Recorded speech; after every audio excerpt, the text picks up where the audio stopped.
Holly Walker. Thank you very much, Mr. Speaker. Well, it's been another budget back in May, and now we have in front of us in the House another series of bad student loan amendment changes. And in a government that loves to deal in stereotypes, lazy, privileged students are a favourite. So without fail, every year you can predict in every budget there will be some kind of punitive change to student loans and allowances. And then a few months later, as we are here tonight, we'll be here in Parliament debating the legislation to give effect to them.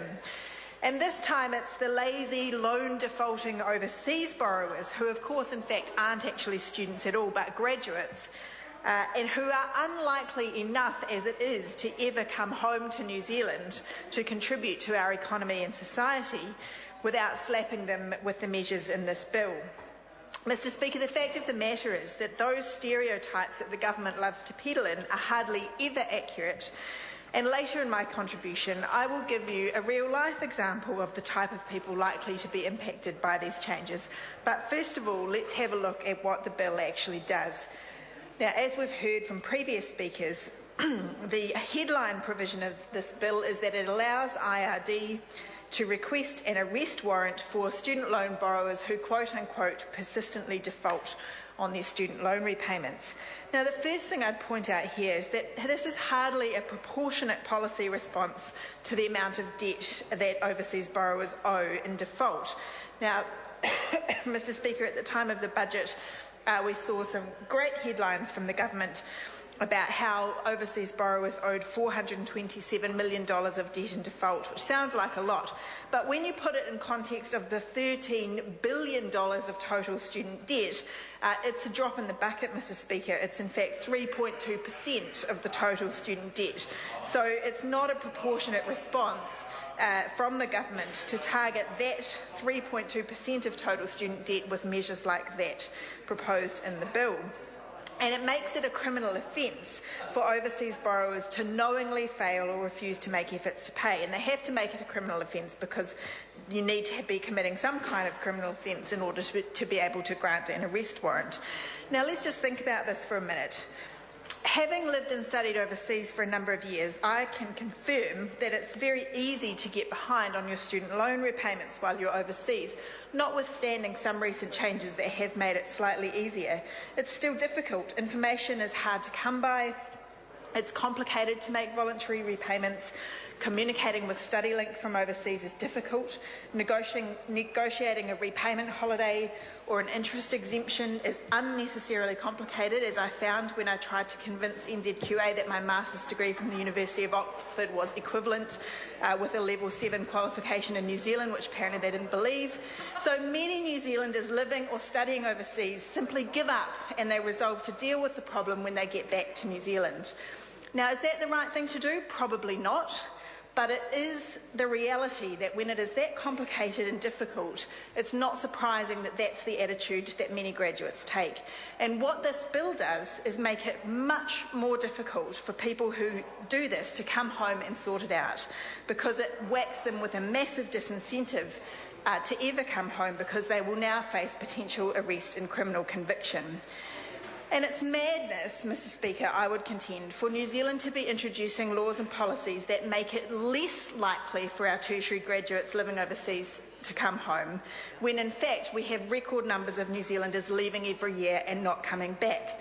We need policies that encourage them to come home, like the opportunity of a debt write-off scheme for staying and contributing to New Zealand, not policies like this that scare them off from ever returning. Mr. Speaker, not only is the threat of arrest and a criminal record a major deterrent against returning to New Zealand for borrowers, but it also poses major enforcement challenges. And as noted in the regulatory impact statement and by the previous speaker, Megan Woods, there are some difficulties around enforcement powers in airports, and it will be up to the police to decide whether to actually exercise these arrest powers. And I put it to the House, Mr. Speaker, is it really the best use of police time in our airports to be running around after student loan defaulters and trying to make a judgment call about whether their bags are already on the plane, whether they have children on them, and therefore whether it's worth actually arresting them? I don't think so, Mr. Speaker, because I think the police in our airports have a far more important job to do, which is actually providing airport security. So enforcement is a joke, Mr. Speaker. Secondly, the second major change that this bill makes is increasing the repayment obligations for overseas borrowers, and that's specifically for borrowers with balances greater than $45,000. Those with a balance between $45,000 and $60,000 will now have to pay $4,000 a year back on their loans, regardless of their income, and those with a balance of over $60,000 will have to pay $5,000 a year back on their loan. Now, the major flaw with these new repayment obligations is that they are in no way means tested. So a graduate living overseas could have a very low income or indeed no income at all and still be required to pay $5,000 a year off their student loan. If they don't, because it's simply impossible for them to do so because they don't have the income to allow them to do that, then they face the punitive arrest powers granted by the bill, so it becomes a vicious cycle. And the changes in the bill very much depend on that threat of arrest warrant actually working as an incentive to start repaying. If that threat doesn't work, if it does the opposite and simply makes the person throw up their hands and say, "Oh, I'm not even going to try," and officials note in their advice that they don't expect the threat to be particularly effective, then all that this change will actually do is increase the rate of growth of default by increasing the repayment obligations. And that's noted for the Minister in the regulatory impact statement, but clearly chose to ignore it. And this really begs the question, Mr. Speaker, of whether the government is actually interested in pursuing practical legislative change or just interested in trying to be seen to crack down on those lazy students and graduates. But as I said at the outset of my contribution, I think we all know which of those it is. In addition, the bill inexplicably changes the repayment rules for overseas borrowers so that their repayment obligation doesn't decrease as their loan balance decreases. And I can't for the life of me figure out why this has been included and what it achieves, Mr. Speaker. It's manifestly unfair because it creates an inequity where two overseas borrowers who owe the same amount today could have very different repayment obligations based on what their loans were when they left New Zealand some time ago, not based on what they've repaid since, not based on their income.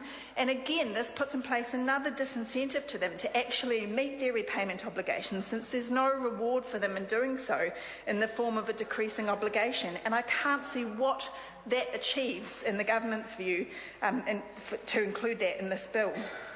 So, Mr. Speaker, at this point I want to place on record for the House a real-life example of how the new repayment obligations would affect a New Zealand family living overseas.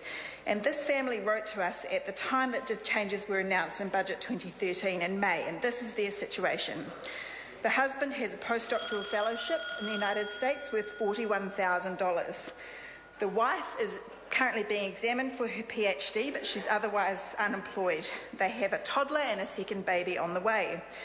Combined, their minimum compulsory repayment threshold has now just increased from $6,000 a year to $9,000 a year, which, as far as they can tell, and they're correct in this, has no means testing or anything that takes into account their income, the fact that they only have one income, the fact that they have two dependents, or the fact that they're now living